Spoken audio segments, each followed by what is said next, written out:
మనం ఒక ఉదాహరణతో మొదలు పెడదాం. అంటే ఒక భారీ రిజర్వాయర్ని ఊహించుకుందాం. పైనుంచి పెద్ద పెద్ద నదుల ద్వారా విపరీతంగా వరద నీరు వచ్చి ఆ డ్యాంలో చేరుతూనే ఉంది. అవును, సహజంగానే అది నిండిపోయి ప్రతి ఏడాది దాని సామర్థ్యం పెరుగుతూనే ఉంటుంది కదా. సరిగ్గా అదే జరుగుతోంది. కానీ కిందున్న పొలాలకు నీళ్లు వదలాల్సిన కాలువల గేట్లు మాత్రం చాలా వరకు మూసేసి ఉంచారనుకోండి. కిందున్న పొలాలు పూర్తిగా ఎండిపోతున్నాయి. హ్మ్, మరి అధికారులు ఏమంటున్నారు దానికి? వాళ్ళ వాదన ఏంటంటే భవిష్యత్తులో అసలు వానలే పడకపోతే పరిస్థితి ఏమిటి, ఈ నీటిని ఇలాగే రేపటి తరాల కోసం దాచి ఉంచాలి కదా అని ఒకటే మాట చెబుతున్నారు. వినడానికి దీంట్లో ఒక రకమైన లాజిక్ ఉన్నట్లు అనిపిస్తోంది. కానీ అప్పటికి ఎండిపోతున్న పొలాల వైపు నుంచి చూస్తే మాత్రం ఆ నిర్ణయం వెనుక ఉన్న అసమతుల్యత మనకు స్పష్టంగా కనిపిస్తోంది. ఖచ్చితంగా రిజర్వాయర్ అనేది అవసరాలు తీర్చడానికి ఉండాలి కానీ కేవలం కాగితాలపై రికార్డులు సృష్టించడానికి కాదు కదా. అవును, నిజమే. సో ఈరోజు మన ఈ లోతైన విశ్లేషణలో మనం మాట్లాడుకోబోయేది ఏ సాగునీటి ప్రాజెక్టు గురించో కాదు. మన దేశంలోని లక్షలాది మంది ఉద్యోగుల కష్టార్జితం, ముఖ్యంగా వారి వృద్ధాప్య భద్రతైన ఎంప్లాయీస్ ప్రావిడెంట్ ఫండ్ ఆర్గనైజేషన్, అదే ఈపీఎఫ్ఓ గురించి మనం విశ్లేషించబోతున్నాం. హ్మ్, అంటే ప్రధానంగా ఈ అధిక పెన్షను లేదా హయ్యర్ పెన్షన్ చుట్టూ ఉన్న వివాదాల గురించే కదా. అవును, ఆ హయ్యర్ పెన్షన్ చుట్టూ అల్లుకున్న వివాదాలే మన ఫోకస్. దీనికోసం ఈరోజు మన ముందు రెండు ప్రధాన ఆధారాలున్నాయి. ఒకటి స్వయంగా ఈపీఎఫ్ఓ విడుదల చేసిన 2024-25 వార్షిక నివేదిక. రైట్. రెండవది ఏంటంటే ఈపీఎఫ్ఓ సిఇఓ రమేష్ కృష్ణమూర్తి గారు ఇటీవల ఇచ్చిన ఒక సుదీర్ఘమైన ఇంటర్వ్యూ. ఈ విశ్లేషణ ప్రధాన ఉద్దేశం ఒక్కటే: అసలు అర్హులైన వారికి అధిక పింఛను చెల్లించడానికి ఈపీఎఫ్ఓ వద్ద తగినంత ఆర్థిక స్తోమత ఉందా లేదా. కరెక్ట్. ఎందుకంటే ఈ రెండు ఆధారాలను మనం పక్క పక్కన పెట్టి చూసినప్పుడు ఒక విచిత్రమైన పరిస్థితి కనిపిస్తోంది. ఒకవైపు అధికారులేమో రేపు ఫండ్స్ అన్నీ ఖాళీ అయిపోతాయని హెచ్చరిస్తున్నారు. కానీ వాళ్ళ సొంత లెక్కలేమో ఇంకోలా ఉన్నాయి. అవును, నివేదికలోని డేటా మాత్రం మరో కథ చెబుతోంది. అసలు వాస్తవాలు ఏమిటి అనేది ఈ చర్చ ద్వారా మనం బయటకు తీద్దాం. సరే, దీన్ని వివరంగా విశ్లేషిద్దాం. ముందుగా ఈపీఎఫ్ఓ ఆర్థిక పరిస్థితిపై మనకొక అవగాహన రావాలి అంటే అసలు వాళ్ళ దగ్గర ఉన్న ఎంప్లాయీస్ పెన్షన్ స్కీమ్ అంటే ఈపీఎస్ నిధి పరిమాణం ఎంతో తెలుసుకోవాలి. నివేదికలో డేటా ఏం చెప్తోంది? మనం 2020-21 ఆర్థిక సంవత్సరం డేటా నుండి గమనిస్తే గనక ఆ ఏడాది నాటికి ఈపీఎస్ కార్పస్ అంటే పెన్షన్ కోసం వాళ్ళ దగ్గర ఉన్న మొత్తం నిధి దాదాపు 6,02,319 కోట్లుగా ఉండేది. 6 లక్షల కోట్లు. అవును, కానీ 2024-25 వార్షిక నివేదిక వచ్చేసరికి ఆ నిధి అమాంతం పెరిగిపోయి ఏకంగా 10,07,460 కోట్లకు చేరుకుంది. ఒక నిమిషం, 10 లక్షల కోట్ల? ఓ మై గాడ్, ఇది నిజంగా ఊహకు కూడా అందని సంఖ్య కదా. అవును, చాలా భారీ సంఖ్య ఇది. మన దేశంలో చూసుకుంటే అనేక రాష్ట్రాల వార్షిక బడ్జెట్ల కంటే కూడా ఇది చాలా పెద్ద మొత్తం. అంటే కేవలం ఒక 4 ఏళ్ల వ్యవధిలోనే సుమారు 4 లక్షల కోట్ల రూపాయలు అదనంగా ఈ ఫండులో వచ్చి చేరాయన్నమాట. అసలు ఈ వృద్ధి రేటు ఎలా ఉందో ఏమైనా లెక్కలు ఉన్నాయా? ఉన్నాయి. ఆ డేటా కూడా స్పష్టంగా ఉంది. ఈ నిధి ప్రతి సంవత్సరం సగటున 13.72% సిఏజిఆర్తో పెరుగుతూ వస్తోంది. సిఏజిఆర్ అంటే కాంపౌండ్ యాన్యువల్ గ్రోత్ రేట్ కదా. అవును, సింపుల్గా చెప్పాలంటే ఇది చక్రవడ్డీలాగా పనిచేస్తుంది. ప్రతి ఏడాది అసలు మీద దానికొచ్చిన వడ్డీ మీద కలిపి సగటున 13.72% చొప్పున ఈ ఫండ్ విస్తరిస్తూనే ఉంది. వావ్, ఇంత భారీగా ఫండ్ పెరుగుతోందంటే దానికి ప్రతి సంవత్సరం వచ్చే ఆదాయం అంటే ఒక రకంగా క్యాష్ ఫ్లో కూడా అదే స్థాయిలో ఉండాలి కదా. కరెక్ట్ పాయింట్ లాగారు.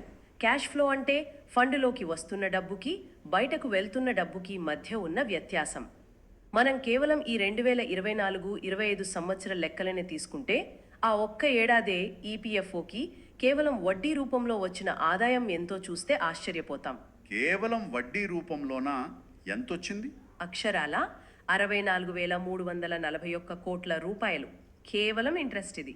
అబ్బో, అంటే పెట్టుబడులు మళ్ళీ ఉద్యోగుల నెలవారీ కంట్రిబ్యూషన్లు ఇవేమీ కలపకుండానేనా కేవలం వడ్డీ ద్వారానే 64,000 కోట్లకు పైగా ఆదాయం వచ్చిందా? అవును, అదంతా నిఖరమైన వడ్డీ ఆదాయం. మరి ఇదే సమయంలో వాళ్ళు ఆ పెన్షనర్లకు పంపిణీ చేసిన మొత్తం ఎంత ఉంటుంది, దానికి దీనికి బ్యాలెన్స్ అవ్వాలి కదా. అక్కడే అసలు విషయం ఉంది. దేశవ్యాప్తంగా ఉన్న పెన్షనర్లందరికీ ఆ సంవత్సరంలో వాళ్ళు పంపిణీ చేసిన మొత్తం పెన్షన్ ఎంతో తెలుసా? కేవలం 18,957 కోట్లు మాత్రమే. వాట్, కేవలం 18,000 కోట్లు ఇచ్చారా? అంటే నేను మొదట్లో చెప్పిన ఆ డ్యామ్ ఉదాహరణ ఇక్కడ సరిగ్గా సరిపోతుంది కదా. ఖచ్చితంగా సరిపోతోంది. ఫండ్లోకి కేవలం వడ్డీ రూపంలోనే 64,000 కోట్లు వరదలా వచ్చి పడుతుంటే కిందకి అంటే ఆ పెన్షన్ల రూపంలో వెళ్తున్నది కేవలం 18,000 కోట్లు మాత్రమే. ఇక అసలు కాంట్రిబ్యూషన్లు ప్రాసెస్ అంతా వేరే ఉంది. ఈ లెక్కన ఫండ్కి ఎప్పటికీ డబ్బే లేదు అనే పరిస్థితి రాదు కదా. అదే వాస్తవం. ఈ నిధి ప్రారంభమైనప్పటి నుండి మనం ఇప్పటి వరకు ఏ సంవత్సరం డేటా చూసినా సరే చెల్లింపుల కంటే వసూళ్లు ఎప్పుడూ భారీగా ఎక్కువగా ఉంటున్నాయి. దీన్నే ఫైనాన్షియల్ టర్మ్స్లో పాజిటివ్ క్యాష్ ఫ్లో అంటారు. ఆర్థిక పరంగా చూసుకుంటే ఈపీఎఫ్ఓ అనేది అత్యంత బలమైన స్థితిలో ఉన్న సంస్థ. దీనికి నిధుల కొరత అనే ప్రశ్నే అసలు ఉత్పన్నం కాదు. ఇక్కడే నాకు పెద్ద డౌట్ వస్తుంది. ఒకవైపు 10 లక్షల కోట్ల రూపాయల భారీ నిధి ఉంది, వడ్డీ రూపంలోనే ఆదాయం అద్భుతంగా వస్తుంది, ఆర్థిక పరిస్థితి చూస్తేమో కాంక్రీట్ గోడల బలంగా ఉంది. అవును. మరి అలాంటప్పుడు ఈ అర్హులైన వారికి అధిక పెన్షన్ ఇవ్వడానికి అధికారులు ఎందుకు ససేమిరా అంటున్నారు? ఈపీఎఫ్ఓ సిఈఓ రమేష్ కృష్ణమూర్తి గారు ఆ రీసెంట్ ఇంటర్వ్యూలో అసలు ఈ అధిక పెన్షన్ విండోను మళ్ళీ తెరిచే ఆలోచనే లేదని అంత కఠినంగా ఎందుకు చెప్పారు? ఆయన వాదన ఏంటి అసలు? ఇది ఒక ముఖ్యమైన ప్రశ్నను లేవనెత్తుతుంది. ఆయన ఇంటర్వ్యూలో చెప్పిన పాయింట్లు వింటే చాలా ఆసక్తికరంగా ఉంటాయి. సిఇఓ గారి వాదన ప్రకారం ఈ పెన్షన్ ఫండ్ అనేది ఒక పూల్డ్ ఫండ్ అట. పూల్డ్ ఫండ్ అంటే ఎవరికి వారు విడిగా దాచుకునే అకౌంట్ కాదిది. అందరి డబ్బు కలిపి ఒకే దగ్గర ఉండే ఒక ఉమ్మడి నిధి. దీన్ని మనం ఒక పాన్జీ స్కీమ్ లాగా మార్చలేము అనేది ఆయన చేసిన ప్రధాన వ్యాఖ్య. ఒక నిమిషం ఆపండి. పాన్జీ స్కీమ్ అని ఎందుకు అన్నారు? అసలు ఈ అధిక పెన్షన్ సందర్భంలో పాన్జీ స్కీమ్ అంటే ఏంటి? సాధారణంగా పాన్జీ స్కీమ్ అంటే బిజినెస్లో ఎలాంటి లాభాలు రాకపోయినా కొత్తగా ఎవరైతే పెట్టుబడి పెడతారో వాళ్ళ డబ్బులు తీసుకుని పాత వాళ్లకు లాభాలుగా చూపించి పనిచేయడం కదా. అవును, అదొక మోసం లాంటిది. కరెక్ట్. ఇక్కడ సిఇఓ గారి ఉద్దేశం ఏమిటంటే ఇప్పుడు రిటైర్ అయిన ఆ కొద్ది మందికి లక్షల రూపాయల అధిక పింఛను ఇవ్వాలంటే ఫండ్ దగ్గర అదనంగా డబ్బులు లేవు. కాబట్టి రేపు పొద్దున్న రిటైర్ అవ్వబోయే యువ ఉద్యోగుల కంట్రిబ్యూషన్స్ నుండే ఆ డబ్బు తీసి ఇవ్వాల్సి వస్తుంది అంటారు ఆయన. ఓహో, అలా లింక్ చేశారా? అవును. ఒకరికి ఎక్కువ డబ్బు ఇవ్వడానికి మరొకరి భవిష్యత్తును దోచుకోలేము అనేది ఆయన వాదన. దీన్ని ఒక కోణంలో చూస్తే ఆయన భయం సబబే అనిపిస్తుంది. ఎందుకంటే రేపు ఈ యూత్ అంతా రిటైర్ అయ్యే టైంకి నిధిలో డబ్బులు లేకుండా పోతే అది చాలా పెద్ద సంక్షోభం అవుతుంది కదా. ఆయన దీనికి సంబంధించి ఏమైనా లెక్కలు చూపించారా? అవును. ఇంటర్వ్యూలో ఆయన ఒక లెక్క చెప్పారు. వాళ్ళు ఒక సుమారు 38,000 మంది దరఖాస్తుదారుల డేటాను ఒక శాంపుల్గా తీసుకుని పరిశీలించారట. అందులో ఏం తేలింది? ఆ పరిశీలనలో తేలిందేమిటంటే ఒక్కొక్కరికి ఆ అధిక పింఛను ఇవ్వడం వల్ల ఫండ్ మీద సగటున 25 లక్షల రూపాయల అదనపు భారం పడుతోందంట. ఈ లెక్కన ఇలా లక్షలాది మందికి ఇచ్చుకుంటూ పోతే ఫండ్ పూర్తిగా ఖాళీ అయిపోతుంది అని ఆయన హెచ్చరించారు. దీన్నే యాక్చువేరియల్ డెఫిసిట్ అంటారు అని చెప్పారు. యాక్చువేరియల్ డెఫిసిట్ అంటే భవిష్యత్తులో చెల్లించాల్సిన బాధ్యతలు ప్రస్తుతం ఉన్న నిధుల కంటే ఎక్కువగా ఉండటం, రైట్? ఖచ్చితంగా అదే. కానీ ఇక్కడ నాకు బలమైన సందేహం వస్తోంది. ఫండ్ దగ్గర 10 లక్షల కోట్లు ఉన్నాయి కదా. పైగా ఈ అధిక పింఛను అడుగుతున్న వారు ఊరికే ఉచితంగా అడగట్లేదు. ఇది సుప్రీంకోర్టు తీర్పు ప్రకారం నడిచే ఒక క్లిష్టమైన ప్రక్రియ. అసలు ఈ అధిక పింఛనుకి దరఖాస్తు చేసుకునేవారు ఫండుకి ముందే ఎంతో కొంత డబ్బు తిరిగి కడుతున్నారు కదా. అవును, కడుతున్నారు. మరి అలా కడుతున్నప్పుడు ఈ సిఇఓ గారు చెప్పిన ఆ 25 లక్షల భారం లెక్కలోని వాస్తవం బయటపడాలంటే మనం ఆ లెక్కల లోపలికి వెళ్ళాలి. ఒకసారి అసలు అక్కడ ఏం జరుగుతుందో చూద్దామా? తప్పకుండా. ఇక్కడే విషయం అత్యంత ఆసక్తికరంగా మారుతుంది. అసలు ఈ అధిక పింఛన్ మెకానిజం ఎలా పనిచేస్తుందో అర్థం చేసుకోవడం ఇక్కడ చాలా ముఖ్యం. దరఖాస్తుదారులు ఊరికే వెళ్ళి నాకు పింఛన్ పెంచండి అని అడగడానికి లేదు. పాత నిబంధనలు ఉన్నాయి కదా దీనికి. అవును. పాత నిబంధనల ప్రకారం 1995 నవంబర్ 16 నుండి ఆ ఉద్యోగి జీతంలోంచి 8.33% ఈ పెన్షన్ ఫండ్కి వెళ్ళాలి. కానీ అప్పట్లో ఒక వేజ్ సీలింగ్ ఉండేది. వేజ్ సీలింగ్ అంటే జీతం ఎంతున్నా సరే ఒక నిర్దిష్ట మొత్తం పైనే ఈ 8.33% లెక్కగట్టి తీసుకునేవారు కదా. సరిగ్గా చెప్పారు. అంటే ఒక వ్యక్తి జీతం ఒక 50,000 ఉన్నా సరే అప్పటి సీలింగ్ 15,000 ఉంటే ఆ 15,000 మీదే 8.33% కట్ అయ్యి ఫండ్కి వెళ్ళేది. మరి మిగతాదంతా ఏమయ్యేది? మిగతాదంతా వాళ్ళ సాధారణ ఈపీఎఫ్ ఆ ప్రావిడెంట్ ఫండ్ అకౌంట్లో ఉండిపోయేది. అర్థమైంది. ఇప్పుడు సుప్రీంకోర్టు ఏం చెప్పిందంటే ఆ సీలింగ్ అనేది లేకుండా మీ పూర్తి జీతం మీద 8.33% చొప్పున లెక్కగట్టి ఆ తేడా మొత్తాన్ని అంటే ఆ డిఫరెన్షియల్ అమౌంట్ని ఎవరైతే ఈపీఎఫ్ఓకి తిరిగి చెల్లిస్తారో వారికి మాత్రమే పూర్తి జీతం ఆధారంగా ఈ అధిక పింఛన్ ఇవ్వాలి అని తీర్పునిచ్చింది. పాయింట్ క్యాచ్ చేశాను. అంటే ఈ 38,000 మంది కావచ్చు, లేదా మిగతా లక్షలాది మంది దరఖాస్తుదారులు కావచ్చు, వీళ్ళంతా ముందుగా ఆ వ్యత్యాస మొత్తాన్ని అంటే ఆ పాత బకాయిలను ఈపీఎఫ్ఓకి కట్టాలి. అప్పుడు కదా వాళ్ళకి ఈ అధిక పింఛన్ వచ్చేది. అవును, ముందే కట్టాలి. మరి అలాంటప్పుడు ఈ ఫండ్కి నష్టం ఎక్కడొస్తుంది? డబ్బు ఆ ఫండ్కే తిరిగి వెళ్తుంది కదా. ఆ ఇక్కడే మన వార్షిక నివేదికలోని డేటా ఒక అద్భుతమైన నిజాన్ని బయటపెట్టింది. వాళ్ళు కేవలం ఆ బకాయి మాత్రమే చెల్లించడం లేదు. 1995 నుండి ఆ బకాయిపై ఎంతైతే వడ్డీ అవుతోందో ఆ తాజా వడ్డీని కూడా కలిపి ఈపీఎఫ్ఓకి తిరిగి చెల్లిస్తున్నారు. వెయిట్ 1995 నుంచి ఇప్పటి వరకు వడ్డీని లెక్కగట్టి వసూలు చేస్తున్నారా? ఇది చాలా పెద్ద మొత్తం అవుతుంది. ఇంతకీ ఎంత శాతం వడ్డీ వసూలు చేస్తున్నారు వీళ్ళ దగ్గర? మన 2024-25 వార్షిక నివేదిక చూస్తే అందులో పేజీ నంబర్ 240లో ఒక పట్టిక ఉంది. దాని ప్రకారం 1995 నుండి చూస్తే ఈ బకాయిల మీద ఈపీఎఫ్ఓ ఏటా సగటున 9.33% వడ్డీని ఆ దరఖాస్తుదారుల నుండి వసూలు చేస్తోంది. సగటున 9.33% వడ్డీ. హబ్బో. సరే, మరి ఈపీఎఫ్ఓ తమ దగ్గరున్న ఆ 10 లక్షల కోట్ల నిధిని ఎక్కడో ఒక చోట బయట మార్కెట్లో అంటే ప్రభుత్వ బాండుల్లోనో వేరే చోట పెట్టుబడులు పెడుతుంది కదా. అవును, ఖచ్చితంగా పెడతారు. మరి దాని ద్వారా వారికి వస్తున్న రాబడి శాతం ఎంతో డేటా ఉందా? అది కూడా నివేదికలో స్పష్టంగా ఉంది. వారు ఆ బయట పెట్టుబడులు పెట్టడం ద్వారా సంపాదించిన సగటు వడ్డీ ఎంతో తెలుసా? కేవలం 8.52% మాత్రమే. ఒక్క నిమిషం ఆగండి. ఈ రెండు అంకెలను మనం ఒకసారి పక్కపక్కన పెట్టి చూద్దాం. బయట ఫైనాన్షియల్ మార్కెట్లలో వాళ్ళు ఆ పెట్టుబడులు పెట్టి సంపాదిస్తున్నది కేవలం 8.52%. రైట్. కానీ వాళ్ళ సొంత పెన్షనర్లు ఆ వృద్ధుల దగ్గర పాత బకాయిల మీద వసూలు చేస్తున్నదేమో 9.33%. అంటే పెట్టుబడులపై వచ్చే రాబడి కంటే కూడా ఈ పెన్షనర్లు కడుతున్న బకాయిల మీదే ఈపీఎఫ్ఓకి ఎక్కువ లాభం వస్తుందన్నమాట. దాదాపు 0.81% ఎక్కువే వస్తుంది కదా. కరెక్ట్. ఇక్కడ గమనించాల్సిన అద్భుతమైన విషయం ఇదే.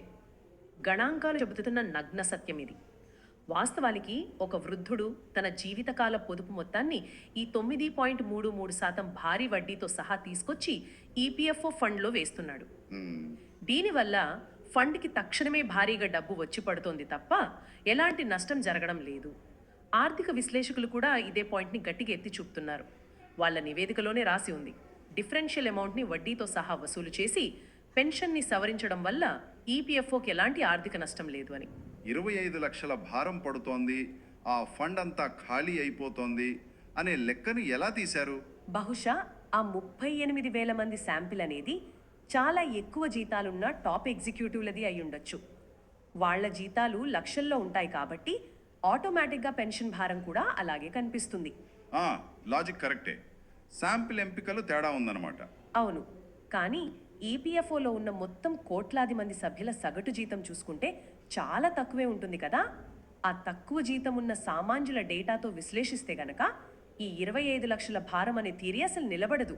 నిజమే. సీఈఓ గారు చెబుతున్న ఈ పాన్జీ స్కీమ్ లేదా భవిష్యత్తు తరాలకు నష్టం అనే వాదనలకు వారి స్వంత వార్షిక నివేదికలోని వడ్డీ లెక్కలకు పొంతన లేకపోవడానికి కారణం ఖచ్చితంగా ఇదే కావచ్చు.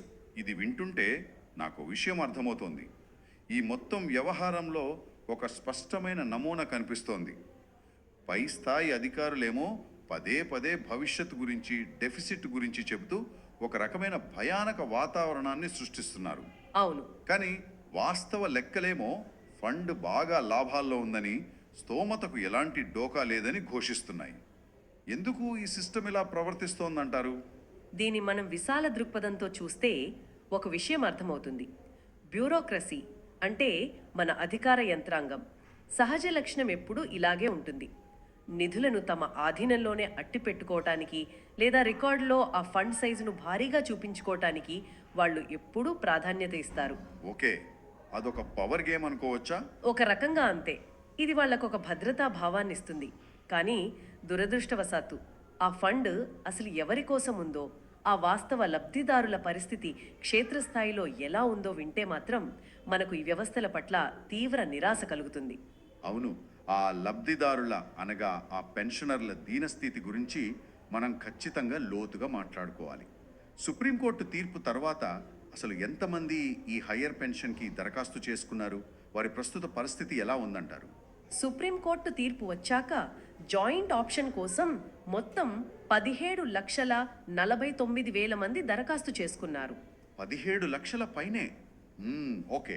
ఇందులో ఇప్పటి వరకు కేవలం 3,60,000 మందికి మాత్రమే వాళ్ళు డిమాండ్ లెటర్లు పంపగలిగారు. అంటే మీరు ఫలానా బకాయిలు ఇంత కట్టాలి అని లెక్కగట్టి పంపించారు. చాలా స్లోగా జరుగుతున్నట్టుంది ప్రాసెస్. అవును, కానీ ఇక్కడ విచారకరమైన విషయం ఏమిటంటే ఆ 3 లక్షల మందిలో కేవలం 97,580 మంది మాత్రమే ఆ అమౌంట్ చెల్లించారు. వెయిట్, 17 లక్షల దరఖాస్తుల్లో కేవలం 97,000 మంది మాత్రమే చెల్లించారా?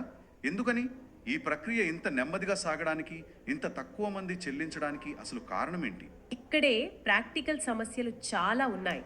మొదటిది, మీరన్నట్లుగానే ఈ ప్రక్రియ నత్తనడకన సాగుతోంది.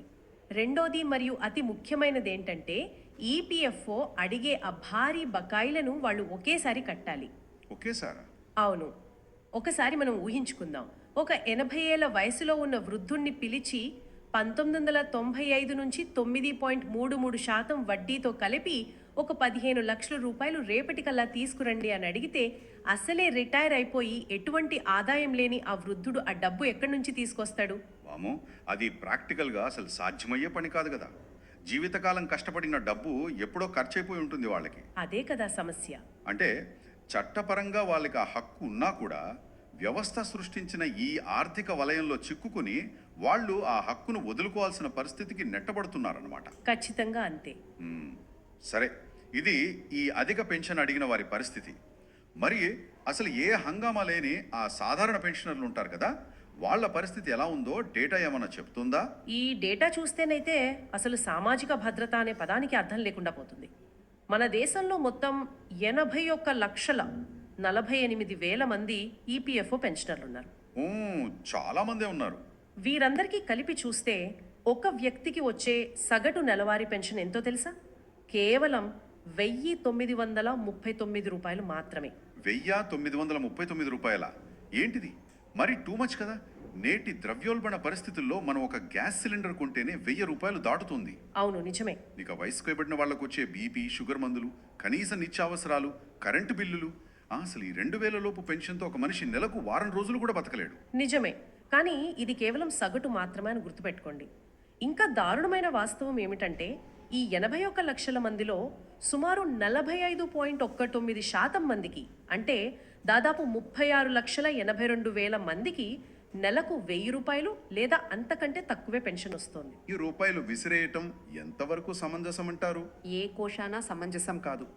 వారికి దక్కాల్సిన న్యాయబద్ధమైన అధిక పింఛను ఇవ్వడానికి ఏకంగా 10 లక్షల కోట్ల రూపాయల ఫండ్ కళ్ల ముందు కనిపిస్తున్నా కూడా ఈ మీనమేషాలు ఎందుకు లెక్క పెడుతున్నట్లు? పెట్టుబడుల ద్వారా సంపాదిస్తున్న వడ్డీ కంటే ఈ వృద్ధుల దగ్గర నుండి వసూలు చేస్తున్న వడ్డీనే ఎక్కువని వాళ్ళ స్వంత లెక్కలే చెబుతున్నాయి కదా. మరి వాళ్ళ హక్కును వాళ్ళకి ఇవ్వడానికి ఉన్న అభ్యంతరం ఏమిటో ఎవరికైనా అంతు పట్టని విషయమే ఇది. అవును, డేటా ఎప్పుడూ అబద్ధం చెప్పదు కదా. భయాందోళనలు సృష్టించే ఈ పాన్జీ స్కీమ్ లాంటి పదాలను మనం పక్కన పెట్టి నివేదికలోని అంకెల వైపు నిష్పాక్షికంగా చూస్తే ఒక విషయం స్పష్టమవుతుంది. ఏంటది? ఈపీఎఫ్ఓ ఆర్థిక ఆరోగ్యం చాలా అంటే చాలా పటిష్టంగా ఉందని అర్థమవుతుంది. కేవలం భవిష్యత్తు గురించి కొన్ని ఊహాజనిత భయాలు సృష్టించి వర్తమానంలో వాస్తవంగా బాధపడుతున్న వారిని విస్మరించడం అనేది సరైన ఆర్థిక విధానం అనిపించుకోదు. కరెక్ట్. సరే, ఒకసారి ఈ మొత్తం చర్చను మనం క్రోడీకరిద్దాం. ఈపీఎఫ్ఓ సొంత వార్షిక నివేదిక 2024-25 డేటా ప్రకారం మనకు అర్థమైన స్పష్టమైన వాస్తవాలు ఇవి. సంస్థ వద్ద 10 లక్షల కోట్లకు పైగా భారీ నిధి ఉంది. అది ఏటా 13% పైగా వృద్ధితో పెరుగుతోంది. అవును. ప్రతి సంవత్సరం పెన్షన్ల పంపిణీ కంటే కేవలం వడ్డీ ఆదాయాలే మూడింతలు ఎక్కువగా ఉంటున్నాయి. అధిక పింఛను కోసం దరఖాస్తు చేసుకునే వారి పాత బకాయిలను 9.33% వడ్డీతో వసూలు చేయడం వల్ల సంస్థకు ఎలాంటి ఆర్థిక నష్టమూ లేదు. పైగా వారు బయట సంపాదిస్తున్న దానికంటే ఇది ఎక్కువే వస్తోంది. రైట్. కాబట్టి అర్హులైన వారికి అధిక పింఛను చెల్లించడానికి ఈపీఎఫ్ఓ ఆర్థిక స్థితి 100% అనుకూలంగానే ఉందని చెప్పొచ్చు. ఖచ్చితమైన ముగింపు ఇచ్చారు. సాంకేతిక కారణాలు చూపిస్తూ, ఆ కాగితాలపై లెక్కలను భూతద్దంలో చూపిస్తూ అర్హులకు న్యాయం చేయకపోవడం ఆక్షేపణీయమని ఈ డేటానే స్వయంగా నిరూపిస్తోంది. అవును. ఇక ఈ లోతైన విశ్లేషణను ముగించే ముందు వినేవారికి ఒక చిన్న ఆలోచన. అసలు మన దేశంలో ఒక సామాజిక భద్రతా వ్యవస్థ అంటే సోషల్ సెక్యూరిటీ సిస్టమ్ ఉందంటే దాని ప్రాథమిక ఉద్దేశం ఏమిటి? జీవితకాలం కష్టపడి పనిచేసిన కార్మికులకు వారి వృద్ధాప్యంలో సంపాదన లేని నిస్సహాయ స్థితిలో ఒక ఆసరాగా నిలవడం, అంతే కదా? అవును, అంతే. కానీ మనం చూసిన ఈపీఎఫ్ఓ డేటా, అధికారుల ప్రకటనలు వింటుంటే ఆ నిధిని నిజమైన లబ్ధిదారులకు, అత్యవసరమైన వృద్ధులకు అందించడం కంటే ఆ కాగితాలపై ఆ ఫండు పరిమాణాన్ని ఏటేటా పెంచుకుంటూ పోవడానికే, ఒక పెద్ద డ్యామ్ లాగా నిల్వ చేసుకోవడానికే ఈ వ్యవస్థ ఎక్కువ ప్రాధాన్యత ఇస్తున్నట్లు అనిపిస్తోంది. ఖచ్చితంగా అనిపిస్తోంది. భవిష్యత్తు తరాల గురించి వాళ్ళు చూపిస్తున్న ఈ మితిమీరిన భయం వర్తమానంలో కనీస అవసరాలు తీరక కన్నీళ్లు పెడుతున్న లక్షల మంది వృద్ధుల ఆక్రందనలను కప్పేస్తుందా? రికార్డుల్లో ఉన్న లాభాల కంటే మనుషుల ప్రాణాలు, వారి గౌరవప్రదమైన జీవనం ముఖ్యం కాదా? చాలా లోతైన ప్రశ్న. ఒక సామాజిక భద్రతా వ్యవస్థ విజయం అనేది దాని ఫండ్ సైజును బట్టి కొలవాలా, లేక అది ఎంతమంది కన్నీళ్లు తుడిచిందన్న దాన్ని బట్టి కొలవాలా? దీనికి సమాధానం ఎవరికి వారు ఆలోచించి వెతుక్కోవాల్సిందే. మరో ఆసక్తికరమైన అంశంతో మరో లోతైన విశ్లేషణలో మళ్ళీ కలుద్దాం.